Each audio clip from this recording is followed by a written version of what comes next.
Falei com o Paulo no início, né, que eu acho que foi a casa que eu mais passeei esse ano, mas eu venho feliz da vida e alegre demais. Então, não é reclamação, muito pelo contrário. E é tão engraçado que na minha casa mesmo, eu acho que tem mais de um ano que eu não falo, Paulo, não é brincadeira isso. Mas a gente vai tentando aproveitar as oportunidades da melhor forma. E antes de mais nada, eu queria muito agradecer pelo carinho que a gente sempre foi acolhida aqui na casa de Bezerra, os amigos que a gente fez, Maria José, Paulo. É muito bom estar com vocês, muito bom mesmo. E eu pedi autorização para o Paulo para a gente continuar uma conversa que ele viu pela metade, né? Porque eu só deixei metade do gosto dela num estudo que a gente estava fazendo por São Paulo no sábado, porque a gente vai conversar um pouquinho sobre Dona Ivone do Amaral Pereira. A gente ouve falar muito da Dona Ivone, né? Dona Ivone do Amaral Pereira é considerada, para quem não conhece, uma das maiores médiums que o Brasil teve no século XX. E foi quase que o percurso do século inteiro, né? Porque ela nasceu no ano de 1900, desencarnou no ano de 1984, se não me engano. 84, ela estava com 83 anos de idade, não tinha completado 84 ainda.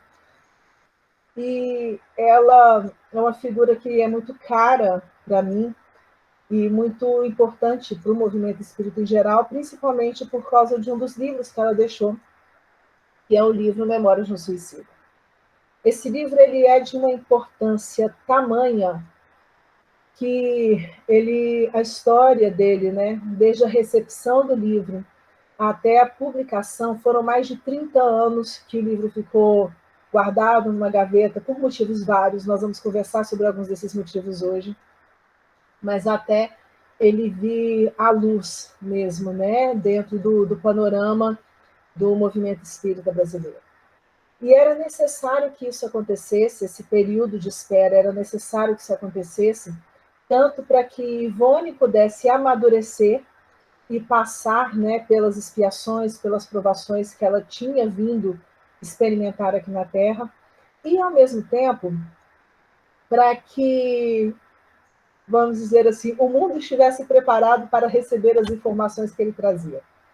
Porque ele vai ser publicado em 1956, a primeira edição dele, depois de ter sido negado pela própria FEB, depois ela quase ter colocado fogo nos originais, porque ela se vê numa situação muito difícil, a vida dela, a história de vida dela foi muito difícil, e ao mesmo tempo porque ela não acreditava que aquele livro fosse verdadeiro, tinha esse problema também. Ela começou a receber as primeiras informações do livro Memórias de um Suicida, e a gente vai falar sobre esse processo, e o título, né, que a Maria José leu para a gente, que é Pelos Caminhos da Mediunidade Serena, é o nome exatamente desse livrinho aqui. Que quem tiver a oportunidade, quem não conhece, mas se interessar pelos assuntos de mediunidade, vale a pena se debruçar sobre ele um pouquinho, namorar ele um pouquinho, porque são uma série de entrevistas feitas, né, dadas pela Ivone, onde, em momentos diferentes, vão conversar com ela sobre as experiências de vida dela em torno do campo da mediunidade. E o título é muito poético e muito sugestivo, porque vai apresentar exatamente o caminho traçado por ela ou percorrido por ela para que ela conseguisse atingir essa condição de uma mediunidade serena com Jesus. É isso que é muito bonito. Mas a gente precisa conhecer um pouquinho quem é essa figura. E vocês não vão reparar, não, mas a respiração hoje está meio esquisita, porque é bonita aqui. Eu acho que da outra vez que eu falei estava mais ou menos próximo de processo cirúrgico, da mesma forma.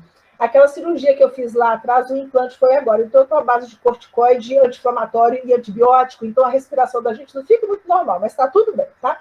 Não é nenhum momento passividade, não é nada de diferente.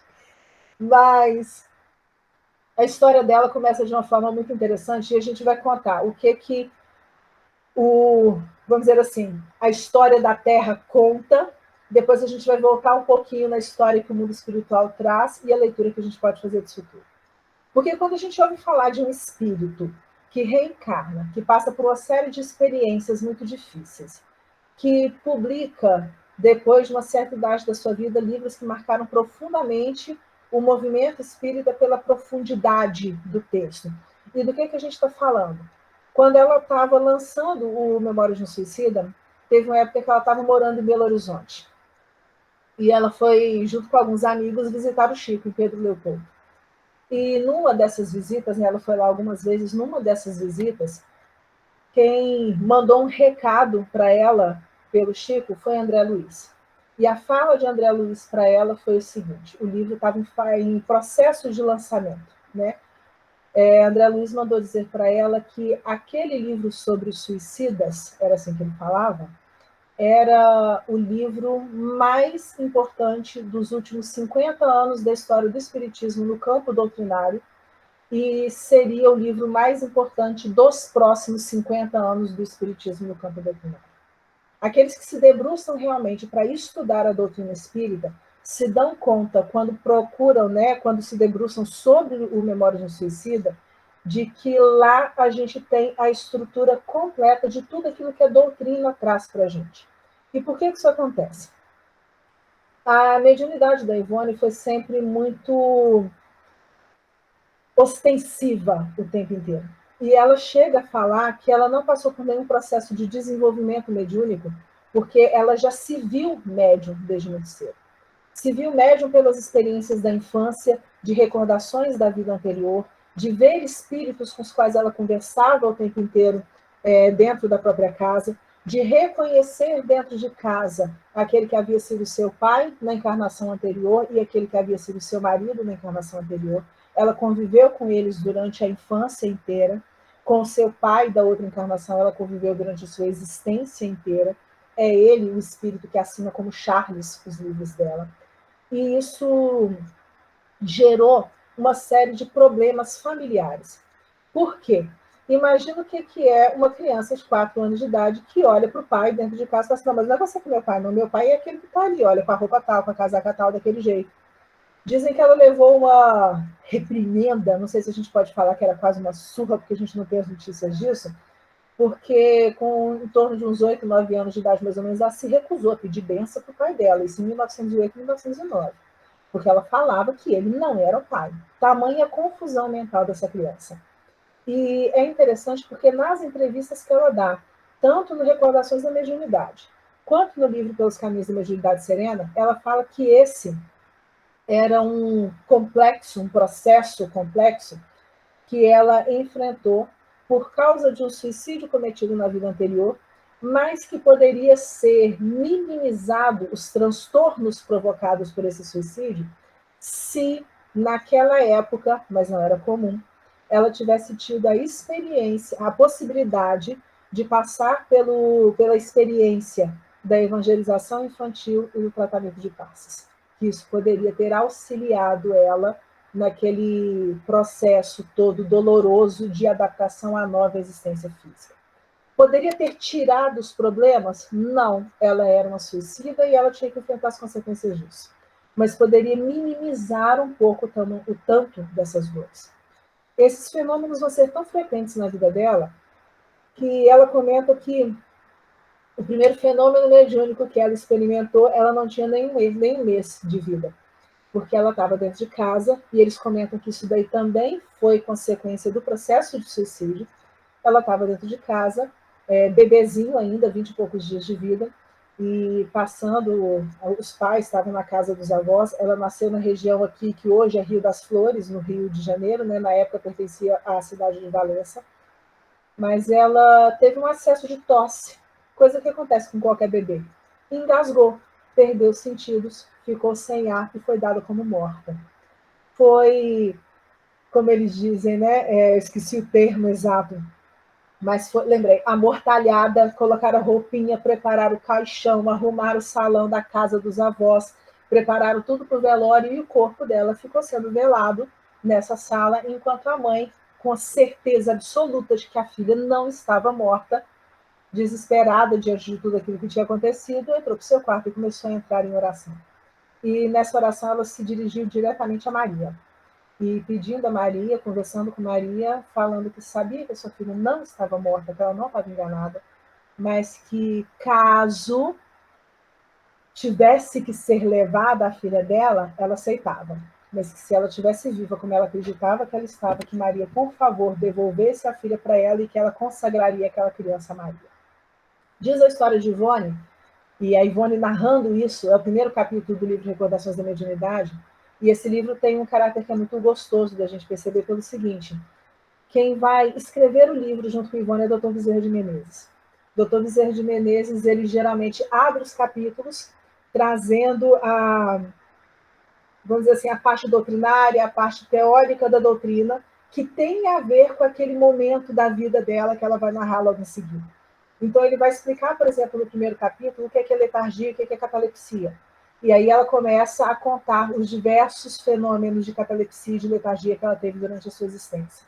Em quase todos os capítulos, essa dinâmica vai acontecer. E ela conta, né, que quando a mãe dela terminou essa oração, foi para dentro, foi para a sala onde o corpinho estava sendo velado e começou a conversar com o seu bebê. Conversar com o seu bebê e fazer carinho no seu rosto. Ela estava com a coroinha de rosas, estava machucando um pouquinho. Começou a fazer carinho no rosto e ela fala que, no entendimento dela, aquele carinho da mãe, logo depois daquela prece, deu para ela o choque de fluido vital de que ela necessitava para se reanimar. Ela desperta naquele momento, começa a chorar. E é engraçado que ela fala que, antigamente, muita criança morria. Estou traduzindo, tá, gente? Então, assim, um bebê morrer não era uma coisa tão apavorante. E ela fala isso brincando, porque diz ela que do mesmo jeito que armaram rapidamente o velório, desarmaram rapidamente o velório e a vida seguiu como se nada tivesse acontecido. Mas a infância dela toda foi cheia desses fenômenos. Ela comenta que a maior parte da sua infância ela morou com a sua avó materna, com a sua avó paterna. O seu pai tinha conhecimento do espiritismo, ele atuava em reuniões mediúnicas, mas a gente não tinha naquela época um movimento espírita estruturado como a gente tem hoje, né? A conformação dos centros espíritas, essa questão de divisão de departamentos, o próprio trabalho de evangelização da criança, essas estruturas elas não aconteciam ainda. Então, o que era mais comum é assim, o que a gente ouve falar com frequência, né, das reuniões práticas dentro das casas, dos estudos, dos cultos, que acabavam virando depois reunião mediúnica e muitas vezes misturavam as coisas, tinha muito disso. E na primeira infância dela, né, era exatamente isso que aconteceu. Como ela tinha esses problemas frequentes de visão, de dificuldade, de perceber espírito o tempo inteiro, de confundir essas realidades, chegou num ponto em que, numa época, ela foi morar com a avó paterna, exatamente para que a mãe tivesse um pouco de sossego para cuidar dos outros filhos que estavam chegando. São essas dificuldades que a gente entende na vida. E o que a gente fala desse transtorno?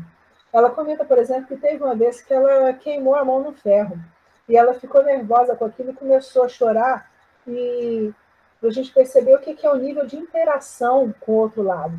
Aquele espírito que se apresentava e que depois ela foi saber que era o marido dela, preocupado com aquilo, segurou o braço dela. Ela se ressentiu do apertão no braço que ele pegou para poder ver a queimadura. Então, assim, era um tipo de experimentação dessa outra realidade da vida que é muito além daquilo que a gente pode imaginar. O que eu gosto de falar nessas situações, e eu acho que eu já ganhei alguns inimigos por causa disso, é que, e eu não falo isso com a intenção de diminuir, não, muito pelo contrário, eu acho que isso engrandece muito mais. Eu concordo plenamente, porque a dona Ivone fala em todas as entrevistas dela que ela não veio com uma missão. Ela deixa bem claro isso. Toda vez que alguém pergunta para ela, e a sua missão na mediunidade? Ela diz, não, não é a missão na mediunidade. Foi uma expiação, foi uma oportunidade de reparação. Ela tinha consciência o tempo inteiro de tudo aquilo que aconteceu na existência passada dela. Ela foi lembrada durante toda a sua juventude e um pouco mais de todos os erros que ela tinha cometido nas encarnações anteriores, pelo menos do século XVI para cá. Por que eles fizeram isso? Porque ela não podia mais errar. No entendimento deles, não podia mais errar. Por que não podia mais errar? Imagina, vamos pegar no pé dele que está aqui, né? Que o Paulo está mais ou menos, e eu vou pegar pesado, tá? Que o Paulo está aqui nessa vida agora e assessorado por esse povo todo. O doutor Bezerra de Menezes, aproveitando que a casa é dele, né? Assessorado pelo doutor Bezerra de Menezes, assessorado por Charles, e assessorado do ponto assim, do dia que ele está com muita depressão, muito triste, chorando na cama, o doutor Bezerra vem e senta do lado da cama, minha filha aguenta, meu filho aguenta, porque se você vencer tudo isso, você vai sair melhor, vai ser a última coisa que você vai precisar enfrentar por um bom tempo. E aí a gente vira assim, né? Nossa, mas ele é muito merecedor, né? Porque o doutor Bezerra de Menezes está fazendo isso com ele. Só que o doutor Bezerra de Menezes está há mais ou menos uns 500 anos tentando fazer Paulo entrar na linha e Paulo não entra. Entenderam qual é o problema que acontece? Porque quando a gente vai estudar os romances, a gente vai explicar melhor lá na frente, mas quando a gente vai estudar os romances deixados por Ivone, os romances são todos a maior parte, né? Principalmente a trilogia Ivone do Amaral Pereira, que a gente tem na FEB, e aqui é a minha coleçãozinha Ivone, tá, gente? A gente está falando disso aqui. Temos Drama da Bretanha, que foi o último livro da história da trilogia, mas que foi o primeiro que ela recebeu.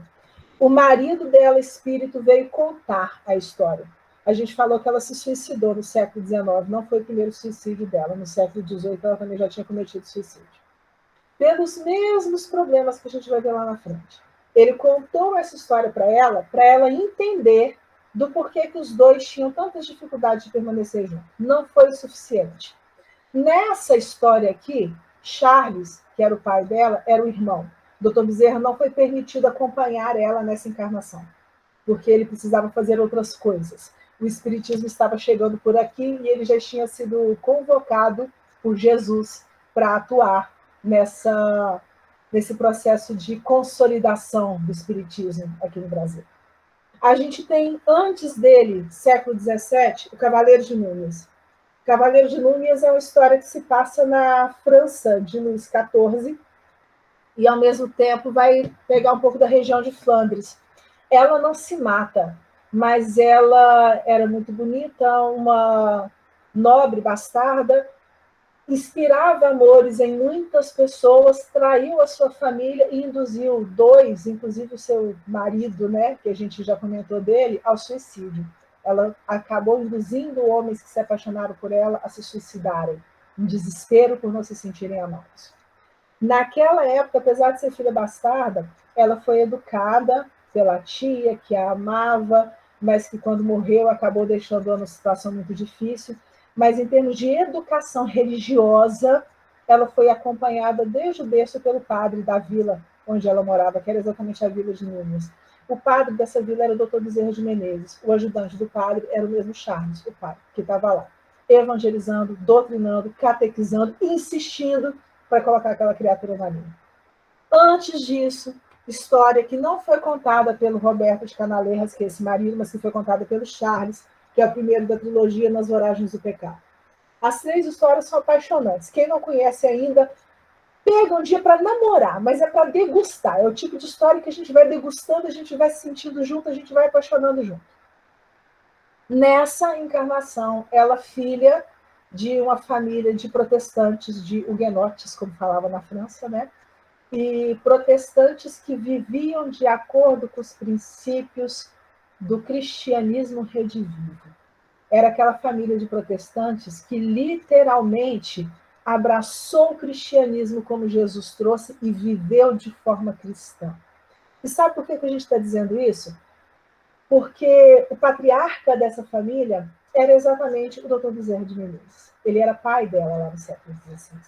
E é interessante a história, porque naquela mesma reunião que eu comentei que o Chico estava conversando e deu o recado do Bezerra de Menezes para ela, em algumas das conversas que eles tiveram naqueles dias, Chico virou para ela e falou assim: dona Ivone, eu acho que o doutor Bezerra deve ter alguma relação muito especial com a senhora.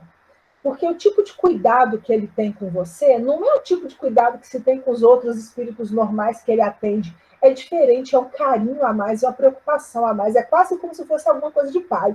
Eu bem desconfio de que ele deve ter sido seu pai em alguma encarnação aí para trás. E diz a dona Ivone que quando o Chico falou isso, que ela disse: Chico, pelo amor de Deus, não fale isso não, porque senão eu vou ficar insuportável, de tão importante que eu vou me achar. Mas diz ela que começou assim, que ela já sentiu um carinho tão grande por ele, que aí ela começou a investigar, né? Assim, por conta própria, pensando, conversando, entendendo as relações, até que foi revelado para ela que realmente era ele que estava lá atrás. E vocês sabem disso, vocês estão na casa dele, a gente não está falando de um espírito qualquer.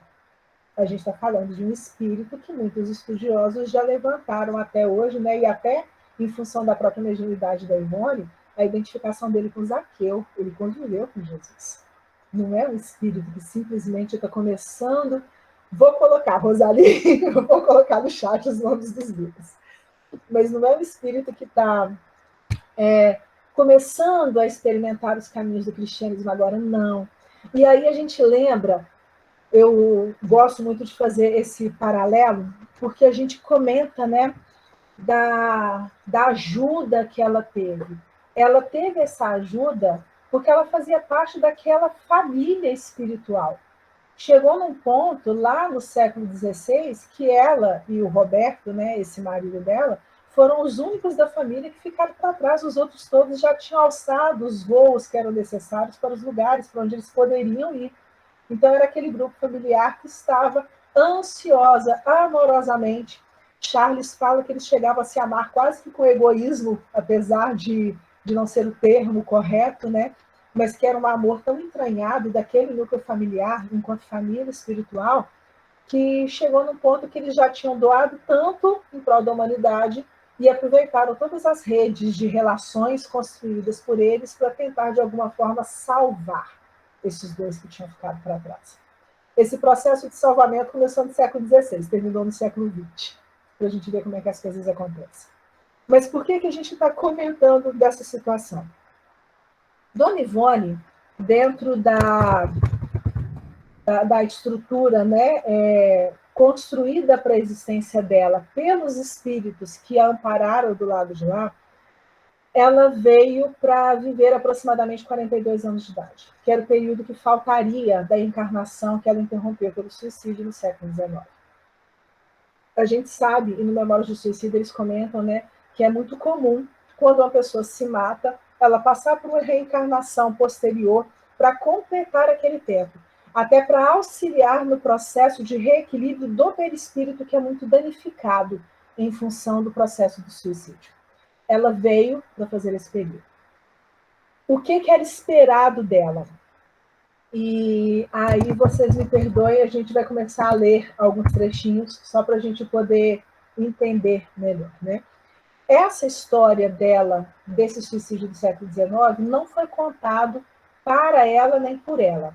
Apesar de que alguns fragmentos dessa existência a gente vai encontrar no livro Recordações da Mediunidade, principalmente no capítulo, me desculpa, esqueci de pegar essa cola, mas principalmente no capítulo Arquivos da Alma, onde ela vai falar dessas lembranças da última encarnação, os arquivos da alma.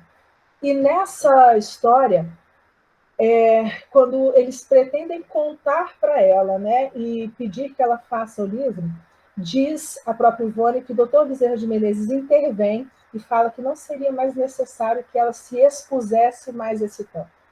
Por que a gente está dizendo isso?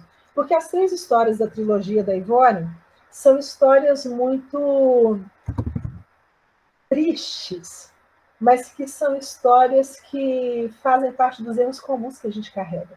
E, infelizmente, para nós que viemos nessa encarnação ocupando corpos femininos, são experiências que são muito comuns das vivências femininas em quase todas as épocas da humanidade. Principalmente das vivências femininas quando não são acompanhadas de um processo de evangelização e de educação moral. E o Charles tem muito essa preocupação com a Ivone. Por quê? No século XVI, é a história de uma filha que sabe que sua família inteira foi assassinada, né? E que resolve se vingar. Resolve se vingar como? Seduzindo o autor daquele crime, conduzindo aquele homem de alguma forma à morte, fazendo ele enlouquecer por amor, já que ela era bonita, talentosa e assim por diante. Quantas histórias por aí afora a gente não conhece de pessoas que, por desespero, nesse sentido, não acabam cometendo erros terríveis e provocando a morte de outros. Aliás, os jornais de hoje em dia estão cheios dessas histórias. No século seguinte, depois de já ter passado por uma série de situações dolorosas em outras encarnações, né, para resgatar parte disso, e um detalhe, esse homem que ela fez com que fosse assassinado, que ela resolveu se vingar, ela passou por um processo triste, que só foi ser resolvido no século XX, porque ela não entendia como é que ela podia amar e odiar um homem ao mesmo tempo. O problema é que eles já tinham sido casados em várias encarnações. E naquela encarnação eles vieram separados para provar que tinham conseguido caminhar dentro dos caminhos de Jesus, experimentando o amor fraterno. Mas falharam os dois. Por isso que ela fala que o restante do grupo tinha ascendido e eles permaneceram. Século XVII, ela vem como uma filha bastarda, mas querendo glória, querendo nobreza, se casa com aquele que amava ela, mas trai o marido, trai a família, aquele que motiva a traição, ela acaba lá na frente provocando a morte e, por fim, provoca também o suicídio daquele que ela tanto amava. Histórias que a gente conhece. Histórias que poderiam ser resolvidas se o entendimento da nossa condição de espíritos encarnados, se a consciência de que a vida é algo muito mais sublime do que realmente é mostrado pelas culturas em geral, fosse algo realmente passado para todas as pessoas. O problema é que, infelizmente, a educação religiosa do mundo é falha. E é interessante que em todos os livros o Charles comenta da preocupação dele com no caso, por causa dela, né? Mas a preocupação dele com a educação do elemento feminino na Terra.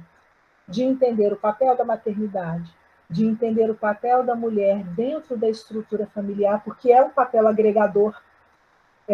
Me perdoem os meninos aí presentes, mas eu lembro que a minha mãe fala uma coisa que é muito interessante, que ela fala assim, e não é nem de melhor nem pior, não. Mas a gente conhece muitas famílias que às vezes perdem o pai, né? Ainda mais famílias assim quando os pais são mais idosos. Mas a família continua, né? Dá conta, sofre, tudo continua. Mas quando perde a mãe, parece que alguma coisa desagrega, separa. É mais difícil, porque existe uma capacidade diferente, uma característica diferente no papel materno, que infelizmente a gente está vendo cada vez mais isso ser desprezado ou isso ser visto com banalidade. Infelizmente, a gente sabe disso. Não estamos dizendo que a valorização do elemento feminino ela não deva acontecer. Deve sim, mas ela deve acontecer visando a responsabilidade nossa enquanto espíritos. Até porque nós sabemos que a nossa vida aqui na Terra é transitória. Se ela é transitória, eu tenho que me preparar para aquilo que é permanente. E isso é difícil. E foi exatamente pela falta dessa consciência que a Ivone faliu em tantas encarnações. Para quem já leu Memórias do Suicida, tem um trecho do livro onde eles vão apresentar o departamento feminino, que era o lugar onde existia lá na colônia dos Servos de Maria um internato para as jovens que haviam se matado por amor. E é interessante que eles falam do tratamento diferenciado dado a essas jovens. Por quê?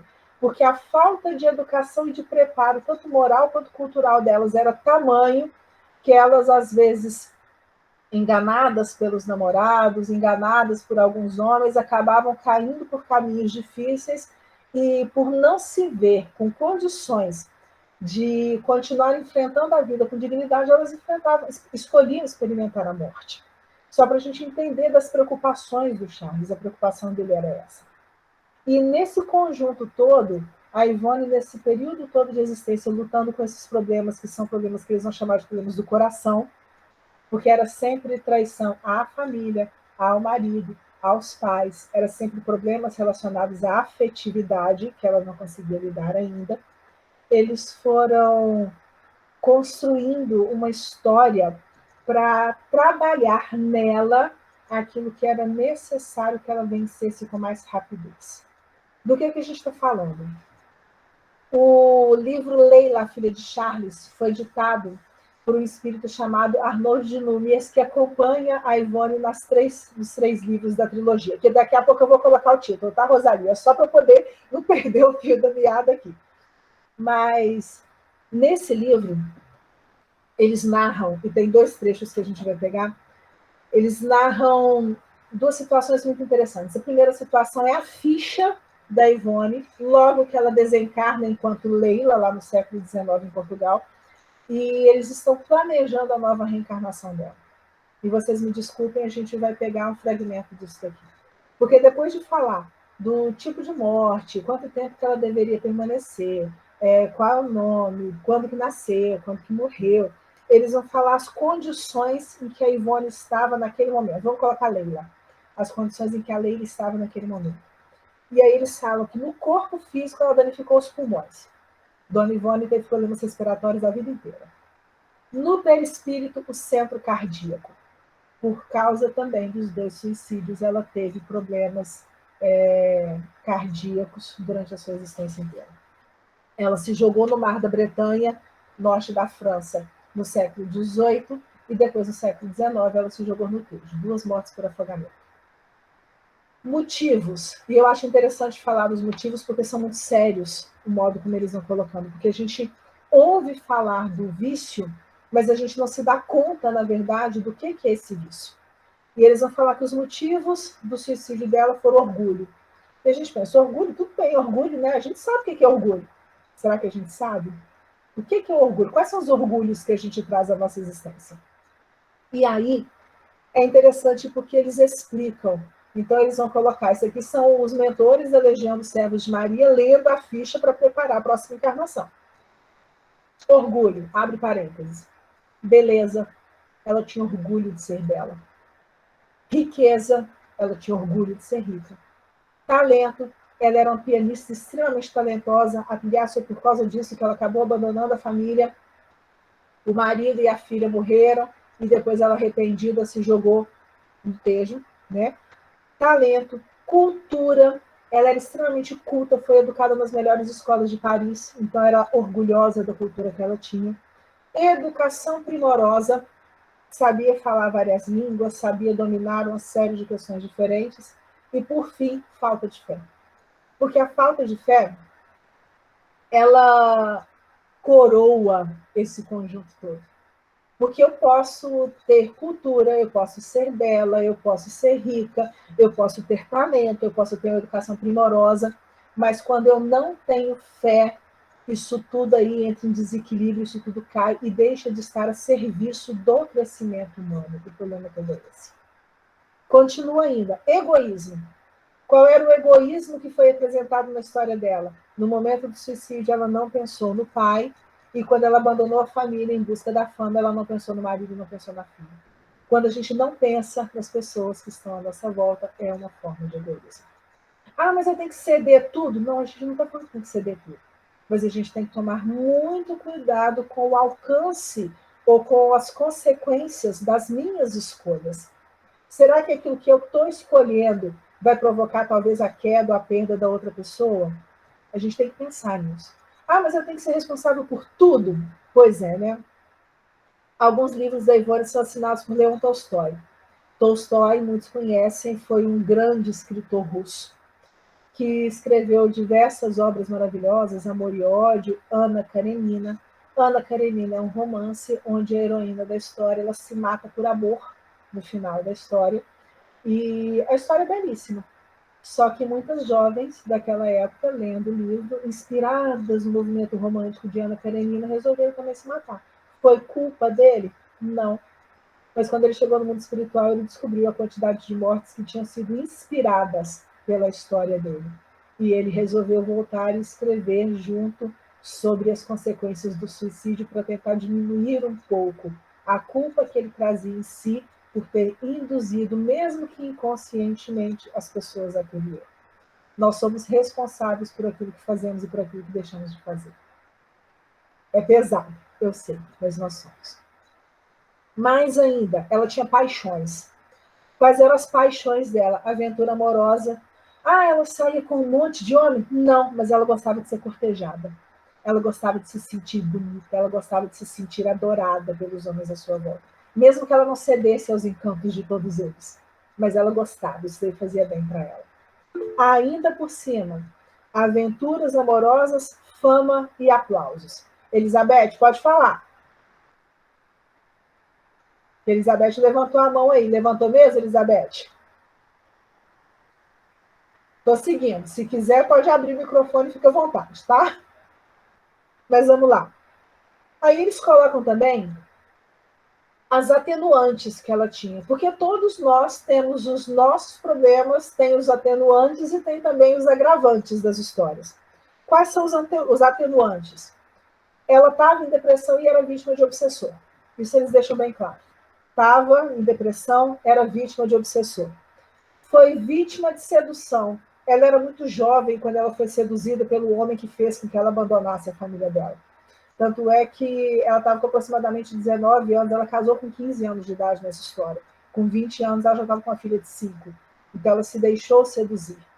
Mais ainda, no dia em que ela resolveu se matar, foi o dia em que ela recebeu a carta da mãe dela, do tipo assim, jogando na cara dela tudo que ela queria ter dito, porque a mãe tinha acabado de descobrir que o genro e a filha tinham morrido. A mãe não sabia ainda, os pais nessa época estavam morando em cidades diferentes. Essa situação deixou ela num estado de transtorno tão grande que ela não deu conta. Mas eles deixam bem claro aqui, além disso, leu Ana Karenina e Amor de Perdição. Amor de Perdição, para quem não conhece, é um dos grandes livros escritos pelo escritor português Camilo Castelo Branco, que é exatamente o espírito que narra a história do Memórias de um Suicídio. E aí a gente vai vendo os encontros, né? Os encontros. Moravam em Portugal mais ou menos na mesma época, devem ter tido algum tipo de contato, já que ela pertencia à corte, ele também era muito ligado à corte, e as histórias vão se encontrando e vão se ajustando. Ivone fala que a primeira vez que ela viu o Camilo, ela estava muito jovem ainda na casa dos pais, e durante uma reunião mediúnica ela viu um homem muito triste de casaca sentado no canto. E depois de algum tempo ela reconheceu aquele homem no livro que a avó estava mostrando dentro de casa. E com o passar do tempo eles começaram a conversar. E ele começou a contar para ela as histórias do que tinha acontecido com ele quando ele chegou no mundo espiritual. E como estamos falando de caminhos da mediunidade serena, Ivone apresentou praticamente todos os tipos de mediunidade que a gente conhece. E um fato que ela comenta que é muito interessante é que diz ela que com ela a psicografia não funcionou dos modos normais. Apesar de que ela apresentou fenômenos de escrita automática, quase que inconsciente, desde que ela tinha 12 anos de idade. Onde ela sentava, às vezes estava consciente, mas começava a escrever e não conseguia parar de escrever. Era o início dos exercícios mediúnicos que ela viria desenvolver. Quando ela está mais amadurecida, ela começa a participar de reuniões mediúnicas, aí já na cidade de Lavras, aqui em Minas, e aí ela vai participar de reuniões de mediúnicas, mas de receituário espiritual, receituário homeopático, evangelização, atendimento fraterno, trabalho de passes, todos esses trabalhos que a gente vê dentro do centro e que muitas vezes as pessoas acham que não tem tanta importância. Porque o trabalho da tribuna é chique, né? Está todo mundo olhando, está todo mundo vendo. Mas o que ela fez até aproximadamente os 40 anos de idade foram os trabalhos simples de doação dentro das casas espíritas onde ela trabalhava, ou quando ela não estava vinculada em alguma casa espírita, nos ambientes onde ela vivia. Teve momentos quando ela estava morando no Rio de Janeiro que ela não conseguiu encontrar, com dificuldade de localização e outras questões, casas espíritas para ela frequentar. Ela continuou fazendo dentro do seu próprio lar.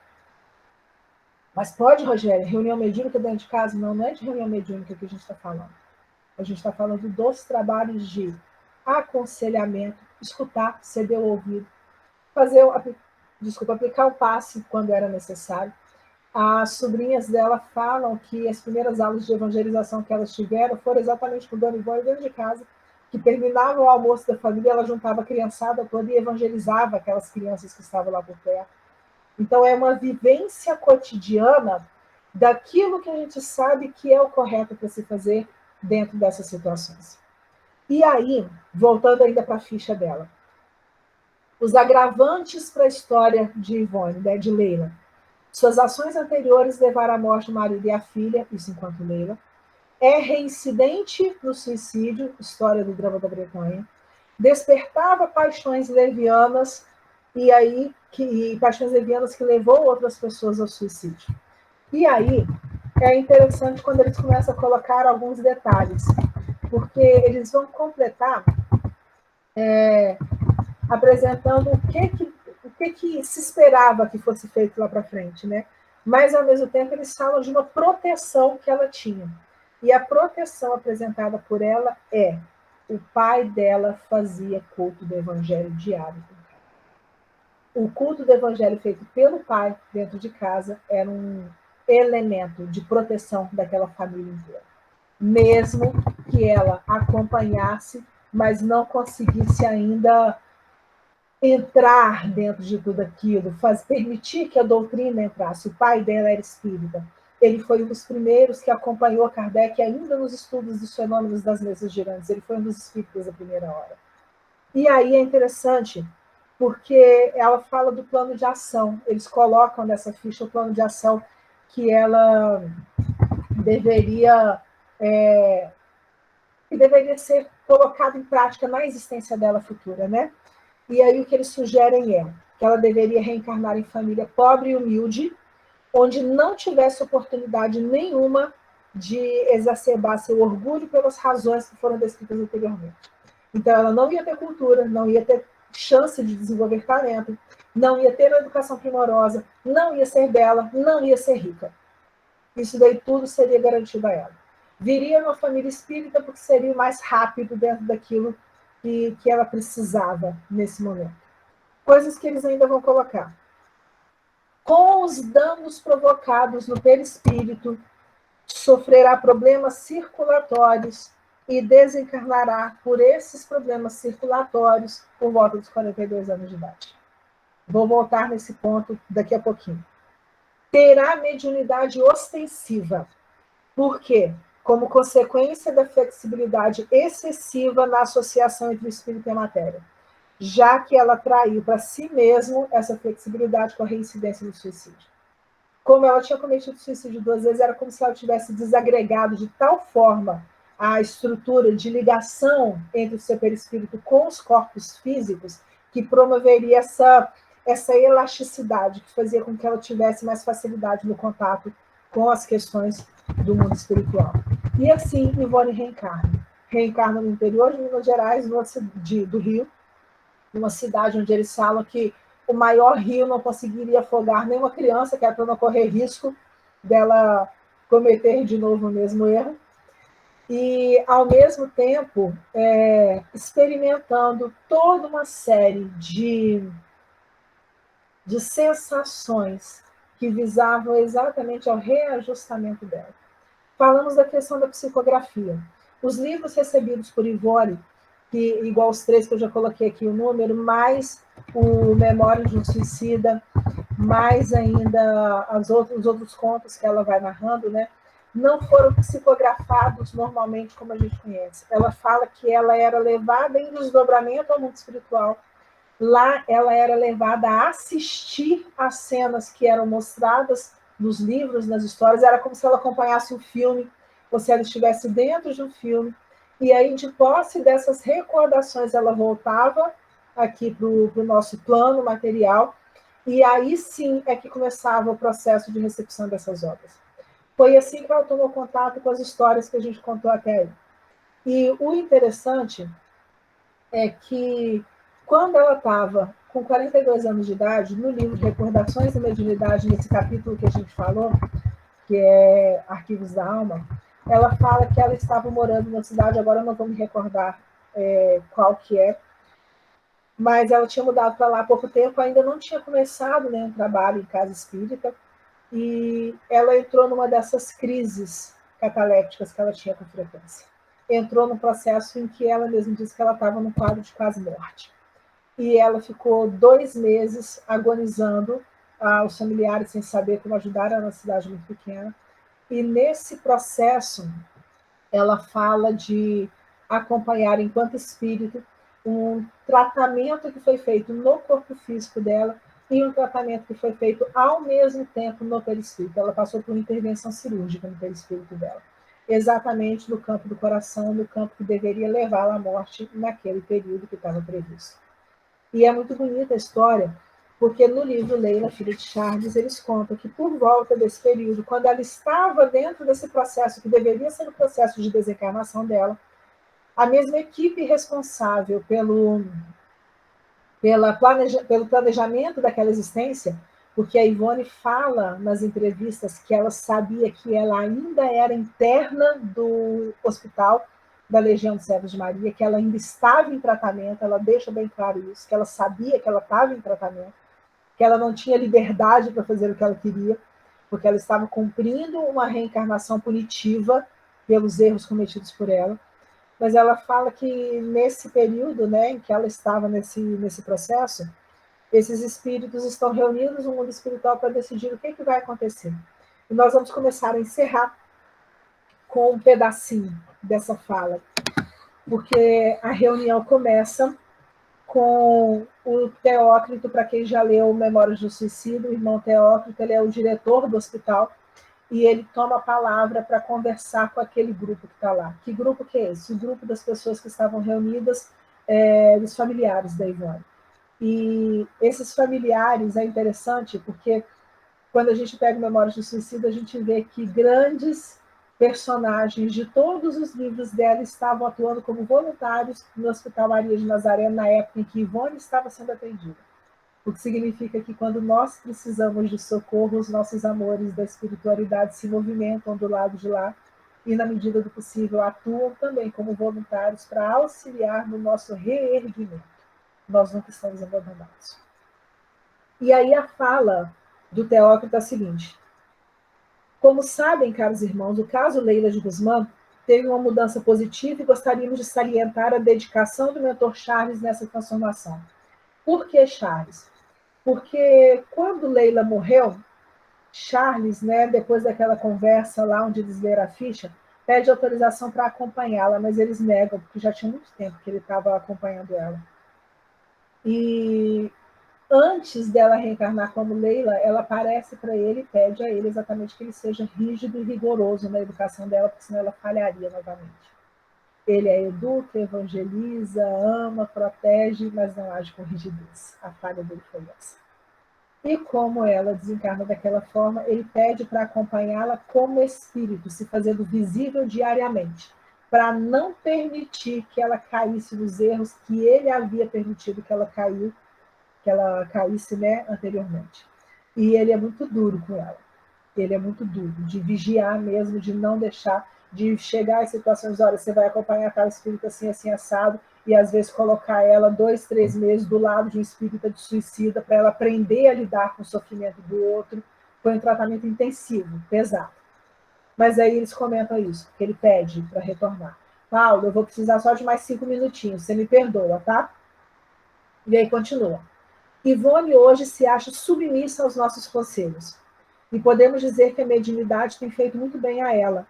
Agora que superou os problemas existenciais e os desequilíbrios físicos, e aí o que é interessante, por meio da dedicação primorosa à doutrina espírita que abraça com fidelidade. Quando Ivone tinha 12 anos de idade, o pai dela deu para ela o primeiro evangelho segundo o espiritismo da vida dela. E esse foi o livro de cabeceira dela, a existência inteira. E a gente, às vezes, lê o evangelho uma vez e acha que já está bom. O problema todo é esse. E aí a gente assusta, né, quando a gente vê Chico, Ivone, Divaldo falando que leem o livro dos Espíritos e o Evangelho continuamente, sem interrupção, às vezes há 30, 40, 70, 80 anos. Continua. Ela encerraria seu calvário de expiações nesta noite. Porém, a pedido de seu mentor, resolvemos convocar essa reunião e deliberar em consenso. Eles estavam preparados para fazer o desligamento espiritual de Ivone daquele corpo físico. Gostaríamos, Charles, que advogasses a causa, e aí eles pedem a Charles para explicar o que ia acontecer. E aí Charles fala. Os números mostram, prezados amigos, porque ele apresenta um gráfico da vida dela. Gráfico de como, né? Mostrando que ela tinha conseguido vencer as viciações morais, que tinha conseguido estabilizar a sua conduta, mostrando uma série de questões. E aí ele fala, tem consagrado sua encarnação à superação de si mesma, à disciplina, à humildade, ao estudo e ao trabalho. E realmente ela fez isso. A orientação de Charles foi importante. Ela poderia ter se negado a seguir aquela orientação mais uma vez. Só que ela entendeu que ela não tinha mais caminho. Ivone tem este acervo de rascunhos psicografados que poderiam se tornar belas lições aos espíritos encarnados se fossem dadas à publicação. Todas essas histórias que a gente colocou aí foram contadas para ela saber o que ela tinha feito de errado, para ela entender por que ela tinha sofrido, para ela perceber como que os caminhos poderiam ter sido diferentes. E aí, nessa época, aos 42 anos de idade, Charles advoga a causa de que talvez aquilo poderia ser útil para outras pessoas. Algumas dessas histórias necessitam de ordenação, outras de incentivo. Mas se nos dispusermos a revisá-las, poderíamos converter sua encarnação expiatória, que se encerra. Então, naquele dia, aos 42 anos de idade, a reencarnação expiatória dela se encerrou em uma oportunidade redentora. Ela já tinha conseguido se vencer. E aí, o que ele estava pedindo era o consentimento daquele grupo para que ela permanecesse mais tempo na carne e para que fosse dado um outro direcionamento para a existência dela. É o que a gente chama de moratória. E aí é o que é bonito, porque diz ela que depois de já ter tentado algumas situações diferentes, né, nesse período ela retoma, né, volta, recupera a saúde, e pouco tempo depois, ela morando no Rio, um espírito se apresenta a ela. E aí é interessante, né, Paulo, porque a gente não se dá conta de que a gente pode pedir ajuda e que realmente eles vêm. Ela fala que desde o início da juventude dela, lendo os livros de Leon Denis, ela se empolgou e acreditou quando ele falava que quando ele desencarnasse, os espíritos sinceros que pedissem a ajuda dele, que ele recorreria em ajuda. E ela muito cedo começou a pedir auxílio. Tanto é que ele chegou a psicografar algumas mensagens. A gente tem um livro que chama Luz do Consolador, que é a reunião de todas as mensagens publicadas pela Ivone na revista Reformador. E tem algumas mensagens que foram ditadas por Leon Denis. Nesse momento, pós a autorização da moratória, eles convocam alguns espíritos para auxiliar na organização desse material. E aí Leon Denis se apresenta para ela um dia, falando com ela que era necessário retomar aquele trabalho dos suicidas para ela se preparar. E ela fala com ele, e é engraçado ainda como é que eles trabalham, né? Porque diz ela que nesse trabalho de recepção de livros é sempre um convite que é feito. E ele pergunta se ela aceita aquele convite. Ela fala que sim. E tranquilamente eu vou me preparar, na semana que vem a gente começa. Ele, não, a gente não tem mais tempo a perder, a gente vai começar agora. Pode sentar aí que a gente vai começar a trabalhar. E Leon Denis pega aqueles relatos deixados pelo Camilo Castelo Branco, reorganiza aquele material, dando a feição doutrinária que era necessário para que o livro crescesse. E aí, agora finalizando de verdade, eu ouvi há algum tempo atrás, porque eu acho muito forte, e toda vez que eu vejo a letra eu me lembro dela. O Tim e a Vanessa fizeram uma música há alguns anos, né, mas não tem sido tão divulgada ainda, que se chama Aprendiz.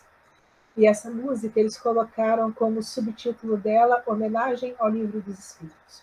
E eu queria pedir a autorização de vocês, a gente vai terminar só com um pedacinho dela, sem acompanhamento, porque eu não sei tocar, mas só para a gente pegar esse trechinho, porque a mensagem é muito forte. A mensagem dela vai falar sobre alguém que encontra a doutrina. A verdade, a história é essa. E eles vão apresentar da seguinte forma: como alguém que encontra-se a luz, depois de andar e andar procurando o caminho, Ivone conseguiu encontrar essa luz. Como alguém que, enfim, já pudesse ouvir respostas que trazem consolo e sentido ao destino. E quantas vezes a gente não faz pergunta, a resposta vem e a gente não consegue ouvir a resposta, porque a gente não está preparado ainda para ela. Eles vão continuar ainda depois. Como alguém que já quer seguir os passos do mestre com fé e razão conscientes, porque é preciso querer. A gente precisa conseguir ouvir e a gente precisa querer ouvir. Como alguém que em si já soubesse ouvir as vozes dos seres que habitam o espaço infinito. E eu acho isso lindo, porque a gente tem que acreditar que a gente merece. A gente precisa ouvir em nós essas vozes dos seres que habitam o espaço infinito. A gente precisa se reconhecer enquanto espírito. E o que me emociona muito, o que eu acho lindo, é a finalização da música, porque eles vão conduzir assim. Quando a gente encontra, né, a doutrina, quando a gente se coloca na posição de aprendiz. Eu encontrei tuas páginas e sequei minhas lágrimas, percebi que a dor da semente é o parto da vida. E aí é o caminho de todos nós. Minha dor me trouxe aqui para entender a flor que brota em mim. Meu amor é aprendiz de um bem maior, que seja assim, nesse vai e vem, sei que voltarei para cuidar da flor, para acalmar a dor e ser feliz. O nosso caminho é esse. E é por isso que eu acho tão importante a gente deixar claro a história de queda dela, porque ela caiu e ela soube vencer. Ela não é alguém que chegou pronta, ela é alguém que conseguiu, durante toda a sua existência, se superar em todos os sentidos. E, na minha opinião, ela acaba sendo muito mais vitoriosa ainda por conta disso, do que se ela simplesmente tivesse vindo com a missão de chegar e trazer alguns livros para a doutrina espírita. Dona Ivone, como diz, né, um estudioso da Bahia que escreveu sobre ela, é uma heroína silenciosa. E é muito interessante a gente ver esse conjunto de coisas quando a gente se dá conta de que ela começou a aparecer mesmo no movimento espírita, no cenário espírita brasileiro, né? Exatamente no período posterior à concessão desse moratório.